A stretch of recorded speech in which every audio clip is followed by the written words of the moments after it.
ఆంధ్రప్రదేశ్లో గడిచిన 2 సంవత్సరాలుగా కూటమి అధికారంలోకి వచ్చింది, ప్రభుత్వంలో ఉంది. అయితే తాజాగా కూటమి ప్రభుత్వం అడుగుపెట్టిన కొద్ది రోజుల్లోనే ఒక భారీ స్కామ్కు తెరలేపిందా? విజయనగరంలో ప్రైవేట్ ఆయిల్ ఫామ్ కంపెనీకి సంబంధించిన ఓ ప్రైవేట్ కంపెనీకి కళ్ళు చెదిరే స్థాయిలో ప్రభుత్వమే సొంతంగా రాయితీలు ఇవ్వడం వెనుక ఉన్న అసలు మతలబేమిటి? ప్రజాధనం ఇంత చులకనగా ఖర్చు చేస్తుంటారా? ప్రజాధనం ప్రైవేట్ వ్యక్తుల జేబులోకి వెళ్తుంటే చూస్తున్న వైన్యం, కనబడుతున్న తీరు చూస్తుంటే వైసీపీ గట్టిగా డిమాండ్ చేస్తుంది. ఏంటి కథ? అసలు ఏంటి రాధిక రాయితీల వెనుక అసలు రహస్యం? Let's watch this story. సాధారణంగా ఏ పారిశ్రామికైనా 10 నుంచి 15% వరకు రాయితీలు అనేది ప్రభుత్వం ఇస్తుంటారు. వాళ్ళని ఎంకరేజ్ చేయడానికి కావచ్చు, వాళ్ళ నుంచి ఉపాధిని సృష్టించేదానికి ఒక బ్యాకప్ లాగా కావచ్చు. కానీ ఇక్కడ ఫర్ ఎ కైండ్ ఇన్ఫర్మేషన్, రాధికా వెజిటేబుల్ ఆయిల్స్కు సంబంధించి ఏకంగా ప్రభుత్వం, కూటమి సర్కార్, చంద్రబాబు నాయుడు గారు సాక్షాత్తు 44% పైగా రాయితీని ప్రకటించేశారు. అంటే ఇది ఏకంగా 95.98 కోట్ల రూపాయలు డబ్బు వీళ్లకు రాయితీని ఇచ్చారు సాక్షాత్తు చంద్రబాబు నాయుడు గారి సర్కార్. ఎందుకు ఇస్తున్నారయ్యా ఏంటి అంటే, పోనీ ఇక్కడ ప్రభుత్వానికి చాలా లాభాలు ఉన్నాయా ఇంత డబ్బును అక్కడ పెడుతుంది అంటే? ప్రభుత్వానికి ఇక్కడ లాభం 0. ప్రస్తుతం 240 కోట్ల ప్రాజెక్టుల్లో ప్రభుత్వం సుమారు 96 కోట్ల పెడుతున్నాయి పెట్టుబడిగా. ఆ కంపెనీలో ప్రభుత్వానికి ఎటువంటి వాటా లేదు, అందులో లాభాలు కూడా ఏమీ లేదు.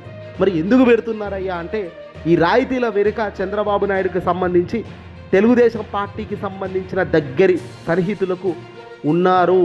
దీనికి సంబంధించి వాళ్లకు ఎంకరేజ్ చేసే మాదిరిగా డైరెక్ట్ డబ్బు ఇవ్వలేం కదా లీగల్గా, కాకపోతే ఇండైరెక్ట్గా వీళ్ళ సహాయపడవచ్చు అనే తట్టుగానే ఇదంతా జరుగుతుంది అనే విమర్శలు ఇప్పుడు బలంగా రాష్ట్ర వ్యాప్తంగా వినబడుతున్నాయి.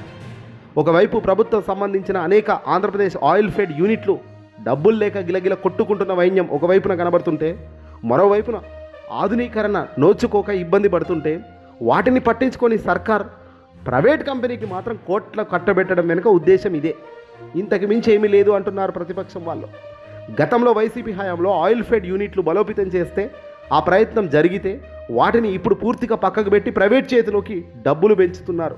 ప్రైవేట్ సంస్థల చేతిలో ప్రభుత్వ రంగ సంస్థలను పెడుతూ పోతున్నారు. ఇది రాబోయే రోజుల్లో ఇది ఇబ్బంది అయ్యే పరిస్థితి కాక మరొకటి కాదు. 1 కాదు 2 కాదు, 10 నుంచి 15% రాయితీలు ఇచ్చే నార్మల్ పొజిషన్ నుండి ఈరోజు పారిశ్రామికవేత్తలకు, ఆయా కంపెనీలకు ఏకంగా 44% ఇస్తున్నారంటే దీని అర్థం ఏమిటి?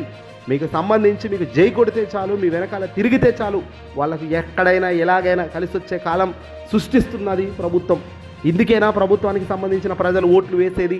ఇందుకేనా ప్రజలు మీకు గెలిపించి ఇలా రాయితీలు పంచుకోమని చెప్పింది అనేది ఇప్పుడు పెద్ద ప్రశ్నగా మారింది. దీన్ని వైఎస్ఆర్సీపీ పార్టీ బలంగా టార్గెట్ చేస్తుంది. 44% రాయితీ ఏ ప్రాతిపాదికన ఇచ్చారో చెప్పాలి అంటూ డిమాండ్ చేస్తుంది. ప్రజాధనం మీ సొంత ఆస్థ అంటూ వాళ్ళు గట్టిగానే నిలదీస్తున్నారు. గత ప్రభుత్వం రైతులకు నేరుగా లబ్ధి చేకూరిస్తే, ఈ ప్రభుత్వం ఏకంగా పారిశ్రామికవేత్తల ముసుగులో ఉన్న వాళ్ళ సొంత మనుషుల చేతిలో డబ్బు నేరుగా పంపించే కార్యక్రమం జరుగుతోంది.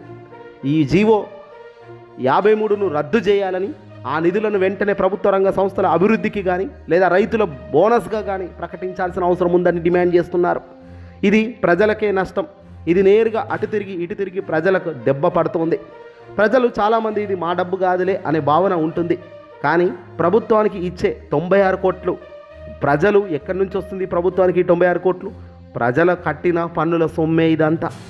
304 మందికి ఉద్యోగాలు వస్తాయని ప్రభుత్వం ఇక్కడ చెప్తుంది. ఈ ఉద్యోగానికి 96 కోట్లు పెట్టుబడి పెడితే అసలు ఒకసారి ఆలోచించండి.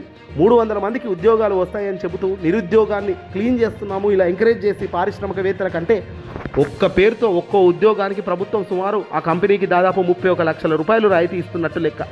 ఇంత డబ్బుతో ప్రభుత్వమే సొంతంగా యూనిట్లు పెట్టి వేల మందికి ఉపాధి కల్పించలేదా? కల్పించవచ్చు, కానీ ఆ పని చెయ్యం. ఎందుకంటే మనకు కావాల్సింది ఏంటి?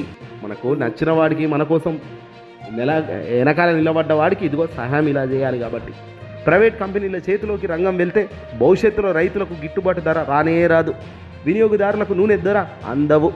ఆకాశానికి ఎత్తే ధరలతో ప్రైవేట్ రంగం ఎప్పుడుకు వాళ్ళ వ్యాపారంల మీదే ఫోకస్ పెడతాయి తప్ప సామాన్యుడి మీద పెట్టవు. అధికారం ఉంది కదా అని ప్రజాధనాన్ని తమ వారికి దోచిపెట్టడం, ప్రజాస్వామ్యాన్ని అపవాసం చేయడమే కాక మరొకటి కాదు.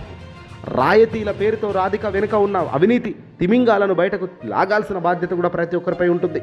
మరి దీనిపై మీ అభిప్రాయం ఏంటో కామెంట్ చేయండి. ఏదేమైనా దోచుకో, పంచుకో, తినుకో అని గతంలో జగన్ చెప్పిన మాటలకు నేడు అధికారంలోకి వచ్చిన కూటమి చేస్తున్న పనులకు పర్ఫెక్ట్ మ్యాచ్ అవ్వడం ఇది అసలు దెబ్బ.